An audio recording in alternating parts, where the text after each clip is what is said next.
Hello guys, welcome to my YouTube channel. जैसा कि हमने अपना सेल डिवीज़न वाला चैप्टर चालू कर रखा है, तो इसका आज हम सेकंड पार्ट करने जा रहे हैं, जिसमें हम पढ़ेंगे सबसे पहले एम फेस। क्या पढ़ेंगे? M phase. तो यहाँ से आप देखो, this is the most dramatic period of cell cycle involving a major reorganisation of virtual all components of the cell. Since the number of chromosomes in the parent and progeny is the same, it is also called a equatorial division. ये सबसे ज़्यादा dramatic जो है part होता है cell cycle का। क्यों? क्योंकि एक्चुअली जो डिवीज़न होती है वो यहाँ पे हो रही होती है। जैसा कि हमने पीछे पढ़ा था, जो हमारी इंटरफेस होती है उसे हम रेस्टिंग फेज भी कहते हैं, क्योंकि वहाँ पे हमें डिवाइड होता हुआ नहीं दिख रहा होता सेल। वो प्रिपरेटरी ज़्यादा होती है, वो टाइम भी सबसे ज़्यादा लेती है, पर वहाँ डिवाइड एक्चुअली में नहीं हो रहा था, यहाँ पे हो रहा होता है।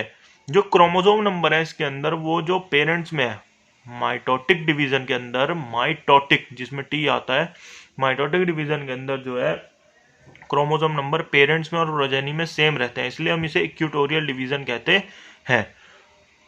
For the convenience, mitosis has been divided into 4 stages of nuclear division. It is very essential for understand that the cell division is a progressive process, and very clear-cut lines cannot be drawn between various stages. Karyokinesis, देखो, हमें समझाने के लिए या हमें समझने के लिए हमने कैरियोकाइनेसिस जो है, मतलब डिवीजन ऑफ न्यूक्लियस, इसको 4 पार्ट्स में बांट दिया है।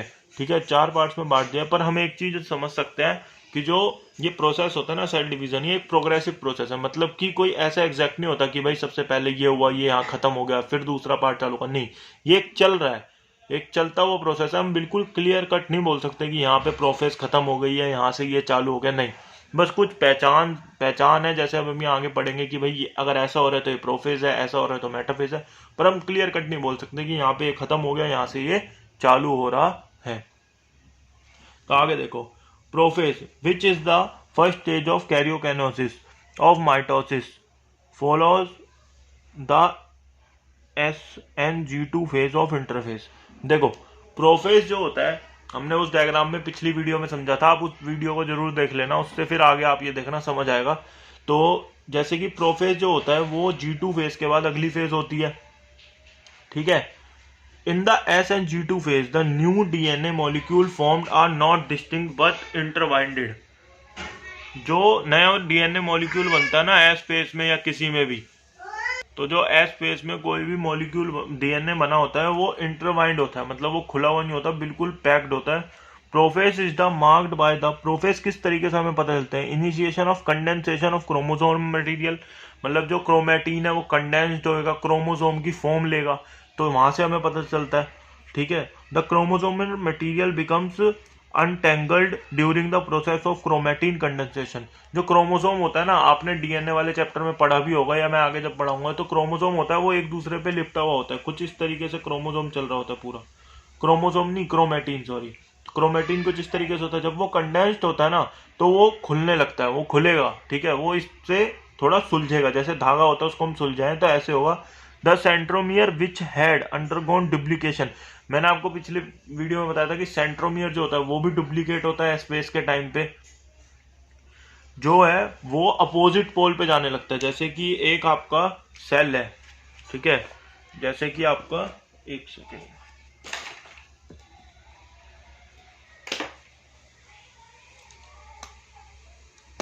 एक आपका ये सेल है, यहाँ पे आपका सेंट्रोमियर, ये न्यूक्लियस है, ये सेल है। आपका जो सेंट्रोमियर है, एक सेकेंड, सेंट्रोजोम जो है वो आपका एक जगह इकट्ठे हैं, दोनों डुप्लीकेट तो हो गए पर एक जगह है। अब प्रोफेज में ये दूर जाना चालू होगा, दूसरे पोल पे आना चालू होगा। ठीक है, तो इसे हम क्या कहेंगे कि ये स्टेज है, मतलब अगर ये स्टेज आ जाए तो हम कहेंगे कि प्रोफेज है।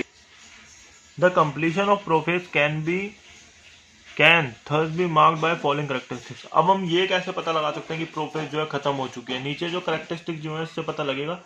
Chromosomal material condensed to form compact mitotic chromosome. Chromosome are seen to be composed of 2 chromatid attached together at the centromere. देखो, अगर जो क्रोमोसोमल मटेरियल था या क्रोमेटीन था वो पूरी तरीके से क्या हो जाए, कंडेंस्ड हो जाए, वो पूरी तरीके से कंडेंस्ड हो जाए और हमारे को माइक्रोस्कोप के अंदर क्रोमोसोम दिखने लगे, वो भी कुछ इस तरीके से, और सेंट्रोमियर हमें पता चल जाए कि यहाँ से वो चिपका हुआ है। तो इस तरीके का अगर स्टेज आ गई तो हम कहेंगे कि ये प्रोफेज जो है यहाँ पे खत्म हो गई है। और एक आगे एक और कंडीशन दी हुई है, सेंट्रोजोम, जो मैंने बताया था कि अलग अलग पोल पे जाते हैं, which had undergo duplication during the interface begins to move towards the opposite pole of the cell. Each centrosome radiates out microtubule called esters. The two ester together with spindle fiber form mitotic apparatus. ये line आपकी बहुत important है 3, इसको मैं समझाता हूँ। देखो आपको क्या होता है ना, जैसे कि एक होता है हमारा सेल, क्या होता है एक हमारा सेल, ये हो गया उसका न्यूक्लियस, ठीक है जी। तो अब क्या हो रहा है कि जो सेंट्रोजोम है वो डुप्लीकेट तो इंटरफेस में ही हो गया था, 2 तो बन ही गए थे। अब वो क्या होगा, वो दूसरे तरफ आना चालू होगा, कुछ इस तरफ आना चालू होगा। तो एक टाइम पे होगा क्या कि ये इधर आ चुका होगा, क्या होगा, ये इधर आ जाएगा, ये इधर आ जाएगा, ठीक है। तब क्या होगा, अब हम न्यूक्लियस के अंदर का समझते हैं, ठीक है। ये ऐसे आ जाएगा। अब देखो, अब आप न्यूक्लियस के अंदर का समझो, जैसे ये न्यूक्लियस है, ठीक है। तो क्या होगा कि ये सेंट्रोजोम आ गए, ठीक है। तो ये क्या करेंगे, ये इस तरफ जो रेज निकालेंगे, छोटी रेज, इन्हें हम कहते हैं एस्टल रेज। क्या कहते हैं,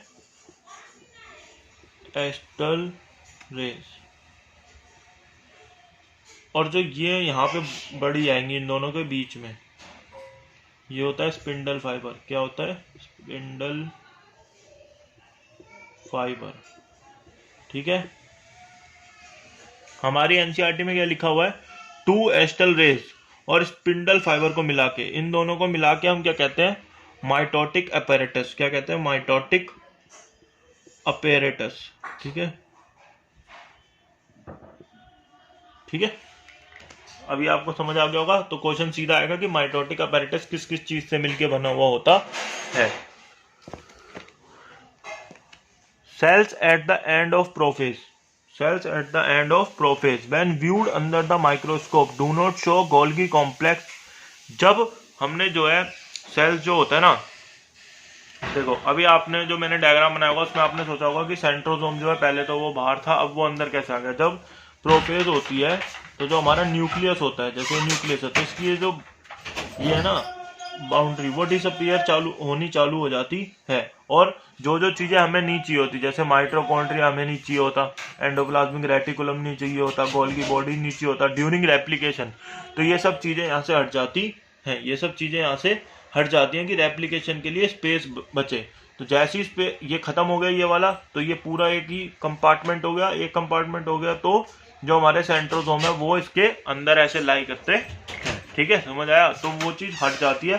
फिर ये बाद में अगले फेज में जब हम आगे पढ़ेंगे, एक फेज में ये वापस आती है,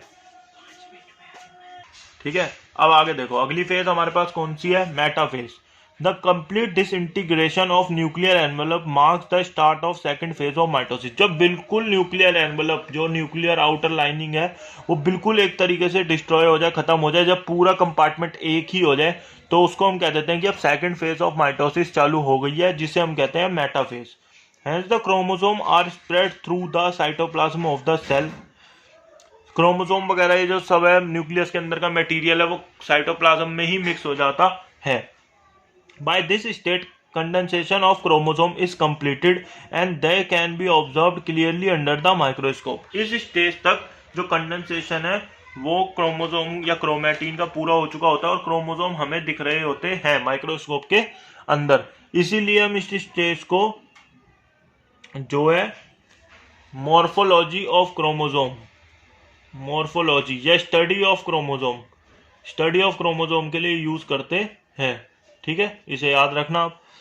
this then is the stage at which morphology of the chromosome is most easily studies. At this stage metaphase chromosome is made up of 2 sister chromatid which are held together by the centromere, ठीक है। Small disc shaped structure at the surface of centromere called kinetochore. This structure serves as the site of attachment of spindle fiber formed by the spindle fiber. यहाँ पे ये NCERT में misprinting है. This are serve as the sites of attachment of spindle fibre formed by the centriole या centrosome आएगा यहाँ पे. ठीक है, फॉर्म्ड बाय द सेंट्रोजोम आएगा. क्या आएगा? सेंट्रोजोम. यहाँ पे आप चेंज करके लिख लेना क्या आएगा? सेंट्रोजोम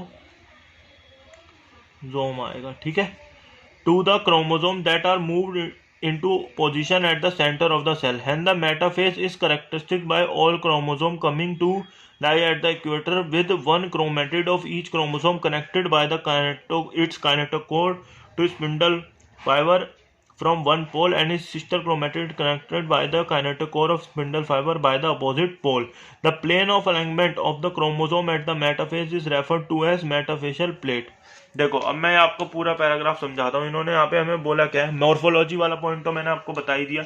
इन्होंने बोला होता क्या है, देखो जैसा मैंने आपको बताया था कि पूरा जो है एक ही वो बन जाएगा. क्या बन जाएगा? पूरा एक कंपार्टमेंट बन जाएगा. ये एक ही कंपार्टमेंट बन गया. ठीक है.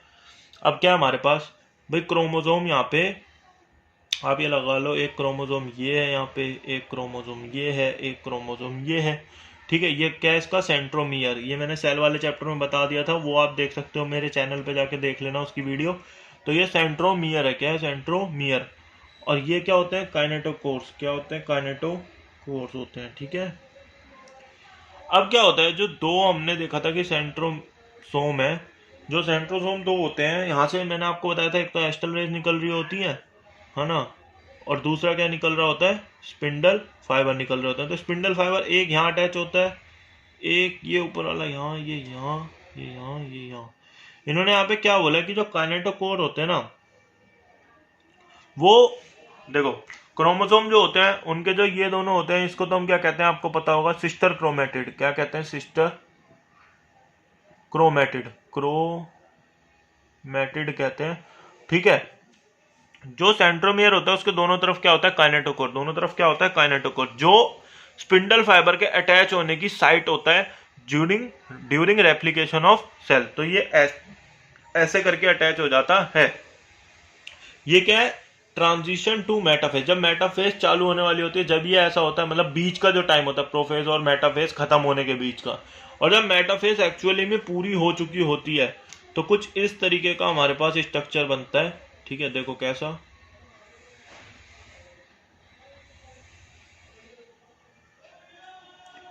कुछ इस तरीके का स्ट्रक्चर बनता है.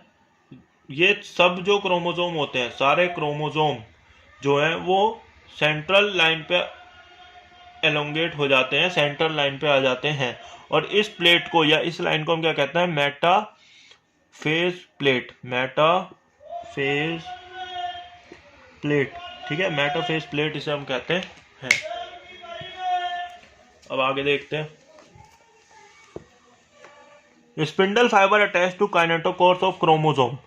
करेक्टरिस्टिक्स, ये फीचर्स हैं कि मेटाफेज के अंदर क्या क्या होता है. देखो स्पिंडल फाइबर अटैच हो जाते हैं काइनेटोकोर से, ये मैंने आपको बता दिया. Chromosome are move to spindle equator and get aligned along metaphasial plate through spindle fibre at both pole. जो क्रोमोसोम होते हैं वो इक्वेटर पे, बीच वाली लाइन पे आ जाते हैं और मेटाफेशियल जो है मेटाफेज प्लेट का जो है फॉर्मेशन कर देते हैं, और दोनों अपोजिट पोल से, दोनों तरफ के पोल्स पे जो जहां से स्पिंडल फाइबर निकल रहे हैं वहां से वो अटैच होते हैं. डायग्राम को आप देख सकते हो जो इस पेज पे हमें दिए हुए हैं. सबसे पहला डायग्राम है अर्ली प्रोफेज. देखो आप इसको ध्यान से देखोगे ना, तो यहाँ पे थोड़ी थोड़ी ब्रेक होना चालू हुई है न्यूक्लियस की वॉल, थोड़ी थोड़ी. ठीक है. और क्रोमोसोम जो क्रोमेटिन है वो भी कंडेंस होना चालू है. अगला फेज आप देखोगे जो डायग्राम दिया हुआ है, लेट प्रोफेज. जब प्रोफेज बिल्कुल एंड के करीब होती है, बिल्कुल पूरी तरीके से न्यूक्लियर मतलब ब्रोक हो चुका है, और जो क्रोमेटिन है वो और भी कंडेंस्ड हो चुका है. ये ट्रांजिशन मेटाफेज है. मेटाफेज के बीच में जो काम हो रहा होता है, जैसे मैंने आपको बताया था कि अटैच होगा काइनेटोकोर से स्पिंडल फाइबर, और ये मेटाफेज प्लेट की फॉर्मेशन है. ठीक है. अगला हम देखते हैं क्या है हमारे पास. अगला हमारे पास है एनाफेज. क्या है? Anaphase. At the onset of anaphase each chromosome arrange at the metaphase plate is split simultaneously and the two daughter chromatid are now referred to as daughter chromosome of the future daughter nuclei and begin their migration towards the opposite pole at, ठीक है, as each chromosome moves away from equatorial plate, the centromere of each chromosome remains directed towards the pole and has leading edge with the arms of chromosome trailing behind. देखो, अब देखना, बहुत अच्छा concept है anaphase का। Anaphase के अंदर क्या होता है? एनाफेज के अंदर हमारा, जैसे आप ये समझो, ठीक है, मैंने आपको बताया था कि ये कुछ क्रोमोसोम होते हैं ऐसे, ठीक है,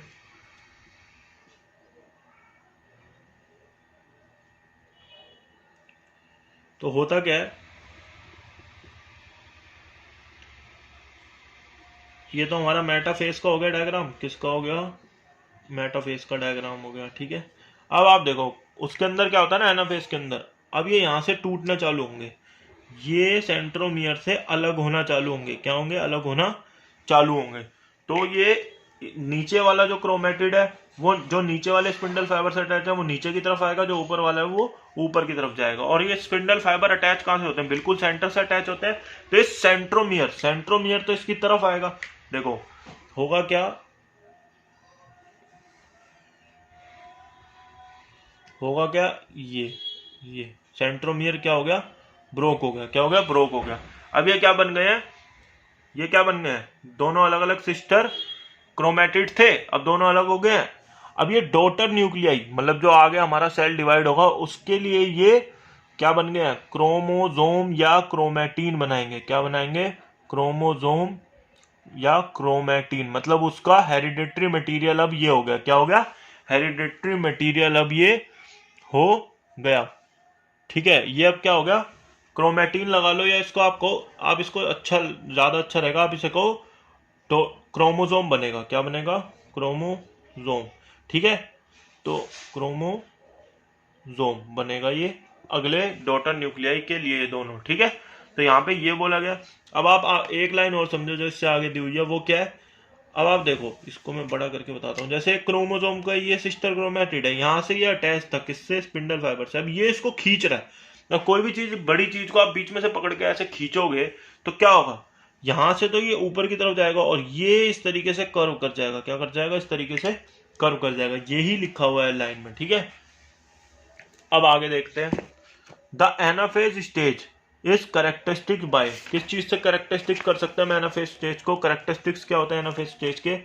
सेंट्रोमियर स्प्लिट होगा, क्रोमेटिड सेपरेट्स होंगे। क्या होगा? सेंट्रोमियर स्प्लिट होगा, सेंट्रोमियर जरूर स्प्लिट होगा, और क्रोमेटिड क्या होंगे? सेपरेट होंगे, अलग अलग हो जाएंगे। Chromatid move to opposite pole, दोनों क्रोमेटिड जो है वो अलग अलग पोल पे चले जाएंगे, एक ऊपर की तरफ एक नीचे की तरफ। Telophase at the beginning of the final stage of karyokinesis, that is telophase. जो है फाइनल फेज होती है कायरोकेनेसिस की। The chromosome that have reach their respective pole, जो क्रोमोसोम अपने अपने पोल्स पे जा चुके हैं वो फिर से डीकंडेंस्ड होंगे, वो दोबारा से डीकंडेंस्ड होंगे। अपनी इंडिविजुअलिटी, जो अलग अलग क्रोमोसोम बन गए थे उसे खो देंगे, दोबारा से क्या बनेगा? क्रोमेटीन बनेगा। और जो सारा का सारा हुआ था ना प्रोफेज में, उससे उल्टा होगा। न्यूक्लियर एनवेलप बनेगा, जो माइटोकॉन्ड्रिया, ईआर, सब कुछ वापस आएगा। और डुप्लीकेट तो पहले ही हो गया था इंटरफेज में। अब यहाँ पे क्रोमोसोम जो है वो क्लस्टर हो जाएंगे opposite spindle poles and their identity is lost. ये हमने पढ़ लिया कि क्रोमोसोम बिल्कुल क्रोमेटीन बन जाएंगे और उनकी आइडेंटिटी खत्म हो जाएगी। Nucleus envelope developed around the chromosome cluster at each pole of daughter nucleus. दोनों तरफ ही, जैसा कि आप इस डायग्राम में देख रहे होंगे, दोनों तरफ न्यूक्लियर एनवेलप बनना चालू हो जाएगा और ये डॉटर न्यूक्लियस बन रहे हैं। न्यूक्लियोलस, गोल्गी कॉम्प्लेक्स और ईआर। न्यूक्लियोलस जो न्यूक्लियस के अंदर मैंने सेल वाले चैप्टर में पढ़ाया था वो, और गोल्गी बॉडी और ईआर जो है एंडोप्लाज्मिक रेटिकुलम, वो दोबारा से बनना चालू हो जाते हैं। डायग्राम में आप याद रखना, ये एनाफेज का डायग्राम है जहां क्रोमेटिड अलग अलग हो गए, ये टीलोफेज। अब हम आगे क्या पढ़ रहे हैं? साइटोकाइनेसिस। क्या पढ़ रहे हैं? अभी तक हमने देखा कि न्यूक्लियस डिवाइड कैसे होगा माइटोसिस में। अब हम देखते हैं कि साइटोकाइनेसिस मतलब साइटोप्लाज्म कैसे। देखो जब तक ये वाली स्टेज आ गई हमारे पास, पर ये अभी भी एक ही सेल है ना, जब तक यहां से डिवाइड नहीं होगा, साइटोप्लाज्म अलग अलग नहीं होगा, जब तक ये हमारे दो डॉटर सेल्स बन सकते हैं नहीं। तो हम क्या देख रहे हैं अब? साइटोकाइनेसिस। तो देखो इसमें mitosis accomplishes not only the segregation of duplication of chromosome into daughter nuclei, karyokinesis, but the cell itself is divided into two daughter cell by the separation of cytoplasm called cytokinesis at the end which cell division gets completed। देखो जैसा मैंने अभी आपको बताया कि खाली karyokinesis से या खाली न्यूक्लियस को स्प्लिट कर देने से दो सेल्स तो नहीं बने हमारे पास, ना दो डॉटर सेल आए, तो इसलिए हमें साइटोप्लाज्म की भी डिवीजन करानी पड़ेगी और उसे हम क्या कहते हैं, साइटोकाइनेसिस कहते हैं। और इसके बाद जो है हम ये कह देंगे कि डिवीजन जो है वो खत्म हो चुकी है। एनिमल सेल के अंदर there is achieved by the appearance of a furrow in the plasma membrane. The furrow gradually deepens and ultimately joins the center, dividing the cells of cytoplasm into two. ठीक है, animal cells के अंदर क्या होता है, cell furrow होता है। ये मैं भी आपको डायग्राम से बताऊंगा। एनिमल और प्लांट सेल दोनों के अंदर जो होता है ना, अलग अलग मैकेनिज्म होता है। ठीक है, देखो मैं आपको बताता हूं।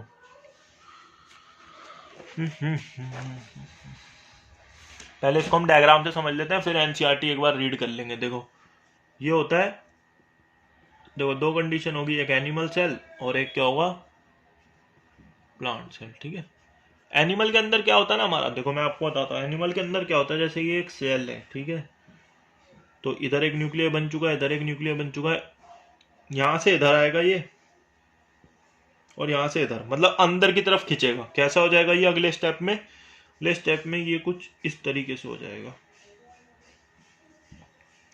ठीक है, और फिर ये यहां से टूट जाएगा, यहां से टूट जाएगा। ठीक है, फिर ये दो सेल्स हमारे बना देगा, तो हम कहेंगे कि भाई हमारे दो डॉटर सेल्स बन गए। ठीक है, पर आप एक बात याद रखना, इस वाले केस को हम क्या कहते हैं, सेल फ्यूरो। क्या कहते हैं, सेल फ्यूरो। ठीक है, इससे बिल्कुल अलग होता है प्लांट्स के अंदर, इससे बिल्कुल अलग होता है। क्या होता है प्लांट्स के अंदर, सबसे पहले तो यहाँ पे क्या बनती है, सेल प्लेट बनती है। क्या बनती है, सेल प्लेट। ठीक है, इस बात को आप याद रखना, क्या बनता है, सेल प्लेट। सेल प्लेट बनती किसमें, ये हमारा इधर वाला केस जो है लेफ्ट हैंड साइड पे, ये हो गया हमारा एनिमल्स का। सेल प्लेट बनती है प्लांट्स के अंदर, तो और इसमें इस तरीके से खिंचता है सेल। कैसे खिंचता है, इस तरीके से। तो ये कैसा हो जाएगा, ये हो जाएगा ऐसे हो जाएगा। ठीक है, कुछ इस तरीके से होएगा और ऐसे ऐसे करके ये टूट जाएगा, यहां से क्या हो जाएगा, फिर अलग अलग हो जाएगा। दो डॉटर न्यूक्लियाई को ये क्या कर देगा, बना देगा। ठीक है, क्या करेगा, दो डॉटर न्यूक्लियाई को ये हमारे बना देगा।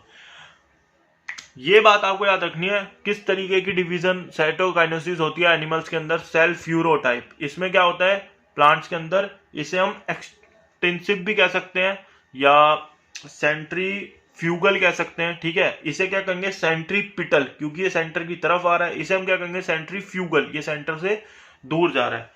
तो होता फिर ये दोनों में ये फर्क है। और सेल प्लेट किससे में बनती है, ये आप याद रखना, प्लांट्स के अंदर सिर्फ सेल प्लेट की फॉर्मेशन होती है। किसके अंदर होती है, सिर्फ सेल प्लेट की फॉर्मेशन प्लांट्स के अंदर। और मैं आपको बता भी देता हूं, थोड़ा एक्स्ट्रा है, सेल प्लेट बनती कैसे है, जो स्पिंडल फाइबर थे ना हमारे, वो जो होते हैं ना, वो टूट के या वो जब उनका काम खत्म हो जाएगा तो वो डिसइंटीग्रेट भी तो होंगे ना, तो डिसइंटीग्रेट होने के बाद वो यहाँ पे इकट्ठा हो जाते हैं। और गोल्गी बॉडीज जो होती है ना, गोल्गी बॉडीज, उसके जो वेसाइकल्स होते हैं वो यहाँ पे इकट्ठे होते हैं। क्या क्या चीज, दो चीज, स्पिंडल फाइबर,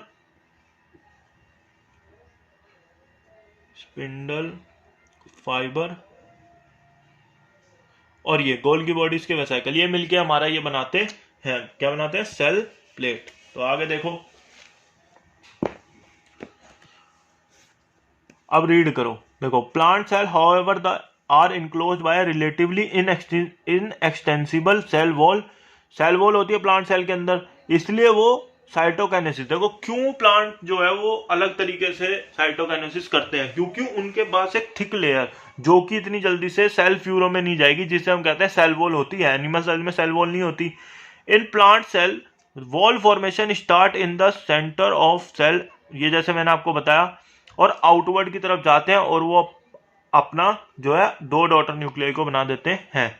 और जो वो बीच में बनता है उसे हम सेल प्लेट कहते हैं। ठीक है, बस यहां तक तो यही है। At the time of cytoplasmic division, organelle like mitochondria, plastid get distributed between the two daughter cells. In some organism, karyokinesis is not followed by cytokinesis, as a result at which multinuclear condition arises, leading to the formation of syncytium, that is liquid endosperm in coconut. देखो देखो कुछ ऐसी condition भी तो आ सकती है ना, इस तरीके की। आप सोचो कि ये एक सेल है, क्या है, एक सेल है, ये हमारा कैरियोकाइनेसिस तो हो गई, 2 न्यूक्लियस तो हमारे बन गए, क्या हो गया, कैरियोकाइनेसिस, कैनेसिस तो हो गई, 2 न्यूक्लियस हमारे बन गए। पर आगे जो है वो साइटोप्लाज्मिक डिवीजन ना हो, साइटोप्लाज्मिक अगर वो डिवीजन नहीं होगी तो साइटोप्लाज्मिक डिवीजन के बाद अगर ये समझ लो यहाँ से डिवाइड नहीं हुआ तो इसके पास पहले कितना, 1 न्यूक्लियस था, और अब कितने न्यूक्लियस हो गए, 2 न्यूक्लियस हो गए, मल्टी न्यूक्लियर कंडीशन बन जाएगी। आगे फिर ये ओवर डिवाइड कर जाए, ये ओवर डिवाइड कर जाए, ये 2 न्यूक्लियस बना दे, ये 2 और बना दे, तो मल्टी न्यूक्लियर कंडीशन हुई। तो मल्टी न्यूक्लियर कंडीशन हो जाती है, इसलिए हम इसे क्या कह देते हैं, सिनसाइटम, सिनसाइटियम कह देते हैं। और इसका एग्जाम्पल क्या है, जो लिक्विड हम कोकोनट का पीते हैं ना, नारियल पानी, या जो कोकोनट आता है नारियल, उसका जो पानी होता है जो अंदर लिक्विड एंडोस्पर्म होता है, वो इसका एग्जाम्पल है, वो इसका एग्जाम्पल है। एग्जाम्पल क्या है, लिक्विड एंडोस्पर्म ऑफ न्यूक्लियस, ठीक है, ये इसका क्या है, एग्जाम्पल है, ठीक है। अब आगे देखते हैं कि माइटोसिस की सिग्निफिकेंस क्या होती है, माइटोसिस जरूरी क्यों है या हमारे को चाहिए क्यों। सबसे पहले देखते हैं माइटोसिस और द इक्विवेलेंट डिवीजन, एक सेकेंड, माइटोसिस और द इक्वेटोरियल डिवीजन, मतलब कि इसमें जो क्रोमोसोम है वो नंबर सेम रहता है पेरेंट्स में भी और डॉटर में भी। तो जो इसलिए हम इसे क्या कहते हैं, रिडक्शनल नहीं, रिडक्शनल हम कहते हैं मियोसिस को, इसे हम कहते हैं equatorial division is usually restricted to the diploid cells only. ज्यादातर जो माइटोसिस है, ये हमने सब आगे पढ़ा था अपने फर्स्ट पेज पे कि माइटोसिस ज्यादातर डिप्लॉयड सेल में ही होती है। However in some lower plants, कुछ लोअर प्लांट्स और कुछ सोशल इंसेक्ट, जैसे कि हनी बी का एग्जांपल हमने देखा था अपने फर्स्ट पेज में, इनमें जो है haploid cell also divided by mitosis, इसमें जो हैप्लॉइड सेल्स हैं वो माइटोसिस से डिवाइड करते हैं। It is very essential to understand the significance of this division in the life of an organism. Are you aware of some example where you studied about haploid and diploid insect? देखो ये हमारा बहुत जरूरी है समझना, किसी भी चीज को हम बायोलॉजी में पढ़ते हैं तो ये समझना तो बहुत जरूरी है ही ना कि वो किस लिए होती है हमारे मतलब नेचर में, या हमें नेचर ने वो क्यों दी। Mitosis usually result in the production of diploid daughter cell. Mitosis से ज्यादा क्या होता है, देखो इक्वेटोरियल डिवीजन है, इक्वेटोरियल डिवीजन है तो जितना क्रोमोसोम पहले है, जैसे पहले 2n है तो बाद में भी क्या हो जाएगा, 2n होगा, और आइडेंटिकल जेनेटिक मटेरियल होगा। इसमें अभी हम देखेंगे मियोसिस में आगे उसमें जो है जेनेटिक मटेरियल में वेरिएशन आ जाती है, पर इसमें वेरिएशन नहीं आएगी, जैसा पेरेंट होगा हु बहू जो है डॉटर या उसके जो आगे सेल है प्रोजिनी है वो होंगे। The growth of multicellular organism is due to mitosis. अब आप देखो जैसे हमने पहले पढ़ा था कि सिर्फ एक सिंगल सेल से किसी भी लार्ज ऑर्गेनिज्म की जो है लाइफ चालू होती है, हमारी लाइफ भी जो ह्यूमंस की है वो जाइगोट से चालू होती है। तो वो हम इतने बड़े इंसान कैसे बन जाते हैं, हमारे अंदर सब कुछ बनता कैसे, सेल डिवीजन से, ठीक है। Cell growth result in distribution the ratio between the nucleus and cytoplasm there become essential for the cell to divide to restore nucleocytoplasmic ratio. देखो कई बार क्या होता है ना, ये हमारा क्या है, सेल है, ये छोटा सा न्यूक्लियस है, ठीक है, यह क्या करेगा, ग्रोथ करेगा धीरे धीरे, ये बड़ा होएगा, क्या होएगा, ये बड़ा होएगा, ये और बड़ा होएगा, ठीक है, ये और बड़ा होएगा। तो अब क्या है, इसका न्यूक्लियस साइटोप्लाज्मिक जो रेशियो है, मतलब पहले जो न्यूक्लियस था उसका साइटोप्लाज्मिक का जो रेशियो था, जैसे पहले था समझ लो 2 था, मान लिया हमने कि न्यूक्लियस का जो साइज था उसको अगर हम साइटोप्लाज्म से डिवाइड कर रहे हैं 2 तो नहीं आएगा, खैर 0.2 या कुछ ऐसे था, ठीक है। तो अब वो कम होएगा क्योंकि साइटोप्लाज्म तो बढ़ गया पर न्यूक्लियस छोटा है। तो अब इसको मेंटेन करने के लिए, न्यूक्लियर साइटोप्लाज्मिक रेशियो को मेंटेन करने के लिए यहाँ पे क्या होगा, माइटोसिस होगी, क्या होगी, माइटोसिस। ये सेल आगे किस में डिवाइड कर जाएगा, 2 डॉटर सेल में डिवाइड कर जाएगा जो न्यूक्लियर साइटोप्लाज्मिक रेशियो को मेंटेन कर लेंगे, ठीक है। देखो आगे क्या दिया हुआ है, a very significant contribution to mitosis is cell repair. देखो जब भी आपका कोई, जैसे आपको स्किन पे चोट लगी, यहाँ पे नए सेल्स आएंगे, आपको अंदर कोई सेल्स टूट गए तो वहां पे वो नया सेल बनेगा, तो उसमें माइटोसिस ही काम आएगी क्योंकि हमें 2n की जगह 2n ही सेल चाहिए, ठीक है। The cell of the upper layer of the epidermis, cell of inner lining of gut, blood vessels जो है, देखो हमें चोट भी लगती रहती है, कई बार हमारे को इंटरनल ब्लीडिंग भी होती है अंदर, जैसे आपका मुंह छिल गया या कोई भी चीज होती है उसको सेल्स जो है रिपेयर करते हैं या सेल नए सेल उनकी जगह आते हैं, तो उसमें हमारे को माइटोसिस का काम होता है। Mitotic division in the meristematic tissue, the apical and lateral cambium result in the continuous growth of plant through out the life. देखो आगे हम अपने प्लांट वाले चैप्टर में पढ़ेंगे इस बात को, जो प्लांट फिजियोलॉजी है, पर मैं यहाँ पे आपको बता देता हूँ। देखो क्या होता है ना, जैसे प्लांट जो होते हैं ना, ये समझ लो आप, ये प्लांट की ये स्टेम मान लो, क्या है स्टेम। तो दो जगह ही उसकी जो है ना डेवलपमेंट हो पाती है। क्या होता है, दो जगह ही उसकी डेवलपमेंट होती है। एक तो उसके टिप पे, इसे हम कहते हैं एपिकल, यहीं पे उसके मेरिस्टेमेटिक टिश्यू होते हैं, यही वाले डिवाइड करेंगे और इसको लेंथ में बढ़ाएंगे, ठीक है। और एक होती है उसके एजेस पे, यहाँ पे, इसे हम कहते हैं, यहाँ पे होता है लेटरल, क्योंकि साइड में तो लेटरल, और यहाँ पे क्या होता है कैम्बियम प्रेजेंट होता है। ये मैं आगे आपको पढ़ेंगे चैप्टर में तो उसमें समझ आएगा कैम्बियम क्या होता है। लेटरल कैम्बियम यहाँ पे होता है, तो इसको गिर्थ में बढ़ाता है, ये चौड़ाई इसकी बढ़ाएगा, ठीक है। और ये कॉन्टिन्यूअस, जैसे ह्यूमंस के अंदर होता है कि जो ग्रोथ है, हमारी हाइट जो है वो एक टाइम तक ही बढ़ती है, पर प्लांट के अंदर हमेशा जो है हाइट और गिर्थ, चौड़ाई बढ़ती रहती है, ठीक है। तो इस वीडियो में इतना ही, हम अगली वीडियो में अपना कवर करेंगे मियोसिस वाला पार्ट, ठीक है। Thank you for watching. अगर आपको वीडियो अच्छी लगी हो तो इसे लाइक करना, और अगला पार्ट में डाल दूंगा, उसे भी देखना, और इस चैनल को सब्सक्राइब कर लो अगर आपको ऐसी ही वीडियो अपनी एनसीईआरटी पूरी कवर चाहिए। Thank you.